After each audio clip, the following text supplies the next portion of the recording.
Good evening, my friends. You are very welcome along to Wednesday night's Anfield Agenda News Roundup. Now, of course, we did put out a news video earlier on this afternoon. Hope you guys had a chance to watch it, and as always, appreciate your support. Tonight, though, we have lots more to go through, including, are we going to see Jurgen Klopp coming back into management? More on that in a moment. We're going to be asking who exactly is making a big push to sign Leverkusen's Florian Wirtz. Then we're going to be talking Kevin De Bruyne, Jamie Carragher, and a little bit around Jaros and his contract extension. All that to come over the next few minutes, but you know the score, my friends. I want to know your thoughts. So let me know in the comment section what you've watched the video, and I hope you do enjoy it. If you do, drop a like on it, and don't forget to hit that subscribe button. Our tickets for our live shows are moving quickly, and thank you so much to everybody who's got their tickets so far. As you know, we are going to be at the Hot Water Comedy Club, Blackstock Market, Liverpool, for 2 shows. May 25th, we're going to be there. That is the last day of the season. And then 3 days later, myself, Connor, Jack, Steve and Chris will be together for the Anfield Agenda end of season party. You can get your tickets to both those shows with the link in the description of this video. Right. Let's start off with the Florian Wirtz situation. According to Bild in Germany, it is Manchester City who are making big moves to try and sign Florian Wirtz. No real surprises here. We know that Manchester City need a Kevin De Bruyne replacement. This piece said that City are prepared to pay €150 million, which, if my maths is correct, is somewhere around 120, 125 million pound.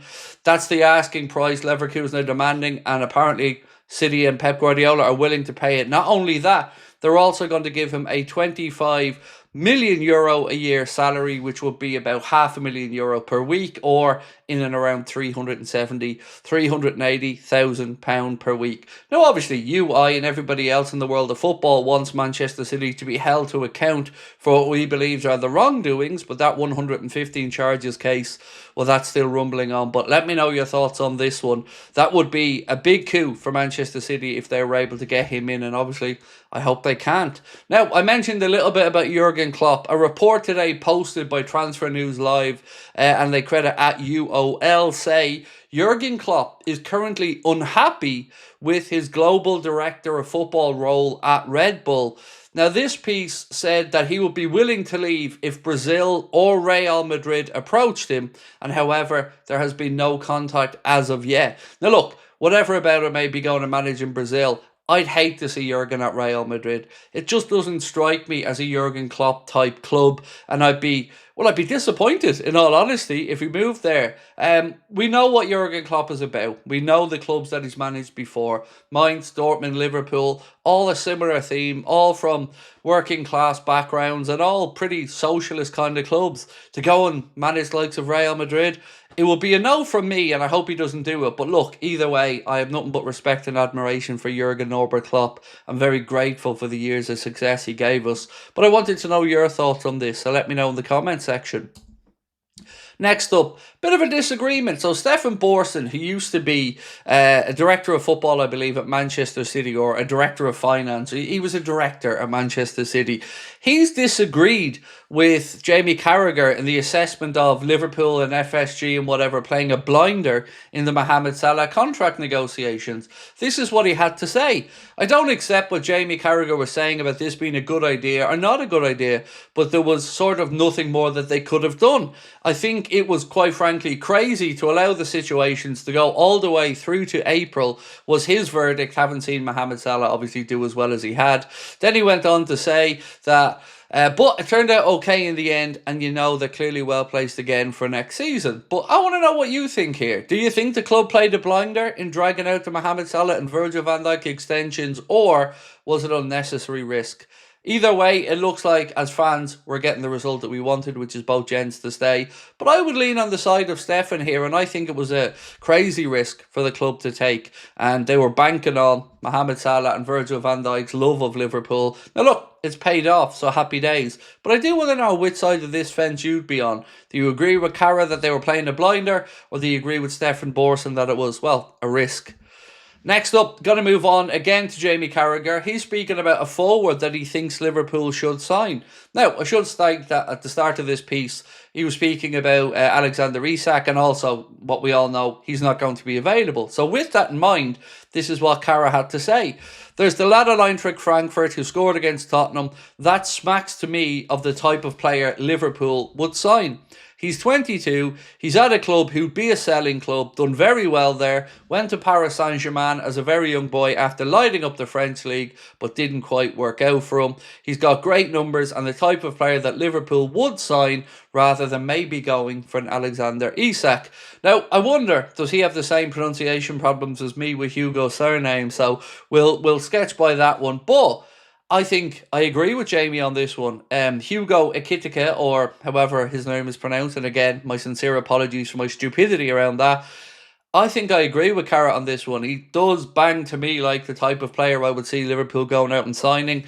Again, if we're looking into what the data-led recruitment of Liverpool has shown up, like I've mentioned numerous times, Hugo and João Pedro of Brighton are names at the top of that list. So, not saying they're the only names being put under consideration, but again, Cara saying what I think a lot of us would be thinking, that it would be far more likely for our owners in the football club, the way we go about business, to spend maybe the 60 odd million. Now, Eintracht Frankfurt are going to have to lower their asking price from the €100 million we mentioned yesterday was being reported in Germany.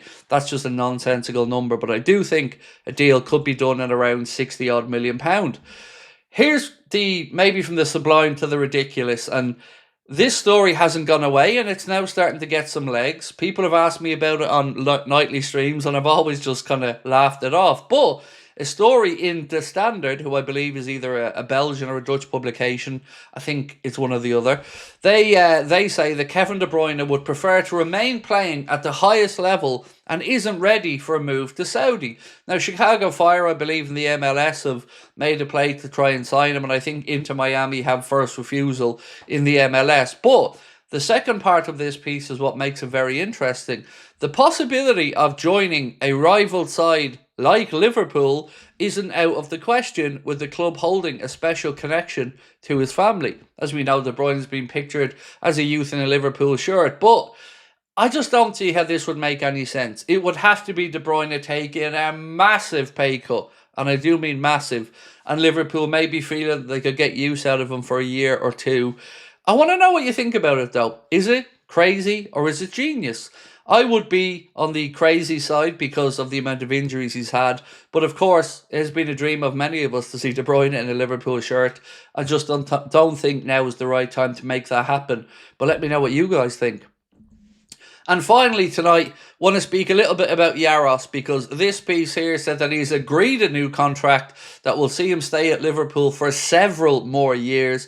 Liverpool will send him out on loan, according to this piece, to one of the top 5 European leagues, with a possibility of the French league. So no problem with this whatsoever. I think Yaros is a very good up-and-coming goalkeeper, and tying him down to extend his time at the club is, well, common sense. Theo Squires of the Echo wrote a piece yesterday to suggest that the deal wasn't going to end this year, that there was actually an extension signed before he went on loan over to the Austrian Bundesliga. But either way, it looks as if Yaros is going to be a Liverpool goalkeeper for the future, with a potential loan for next season. And if that's the case, and Kelleher is going to be sold, then surely we're going to see Georgi Mamardashvili come in and battle it out with Alisson Becker to be the number 1. I haven't really liked the stories I've been seeing about him potentially going back on loan to Valencia for another season. The whole plan was supposed to be Kelleher gets sold, Liverpool recoup the money, and then Mamardashvili comes in to battle it out with Alisson for the number 1 spot. And look, I get it. It's a daunting situation. You're coming up against the best goalkeeper in the world. But if you want to back yourself for the long term, come and prove what you can do.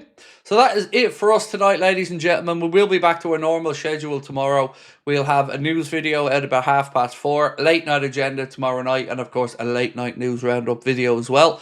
If you're sitting back to enjoy the Champions League action tonight, have fun with it. That's exactly what I'll be doing myself, and I cannot wait to catch up with you guys again tomorrow, where no doubt there'll be a load more stories for us to go through, and we'll start to be inching a little bit closer to the game coming up this weekend against Leicester City, where, who knows, We could be crowned Premier League champions, but at the very least, we will take a big step forward towards that. If we can get the 3 points, we know we can do it then against Spurs the following weekend. Much love, my friends. We'll catch up soon. Take care.